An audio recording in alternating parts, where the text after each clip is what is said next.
आता कोल्हापूरची मैना सुनैना हे नाव कसं सुचलं आणि याच्या मागचं काय कारण आहे की हे नाव द्यावं किंवा हे आता फेमस झालेलं नाव आहे हे का द्यावं असं तुला वाटलं? कोल्हापूरची मैना सुनैना ज्यावेळेस दंगल आपल्या ह्याच्यात चालू होती, कोल्हापुरात दंगल चालू होती त्यावेळेस नेट ऑफ केलेले, नेट सगळीकडचे बंद केलेले, फक्त कॉलिंग चालू होतं त्यावेळेस 2 दिवस कंटिन्यू फक्त नेट ऑफ आणि जे काय असेल ते कॉलिंगच. मग आमच्या घरात वायफाय होता त्यामुळं मला ते वायफायमुळं मी व्हिडिओज ते बघत होतो आणि मी व्हिडिओज पोस्ट करू शकत होतो. कोल्हापूरमध्ये जास्त कोणाला रेंज नव्हती किंवा वायफाय वाल्यांना सगळं नेट चालवता येत होतं, इंस्टाग्राम ओपन करता येत होतं.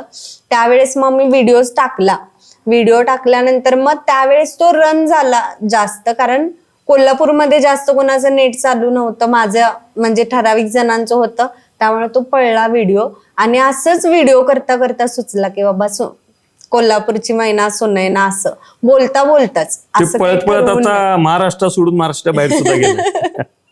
असं काय ठरवून बिरवून काय केलं नव्हतं. डायरेक्ट फोन घेतला तर हॅलो नमस्कार राम राम मंडळी, मी कोल्हापूरची मैना सुनैना असं ते ऑटोमॅटिकली आलं आणि ते झालं.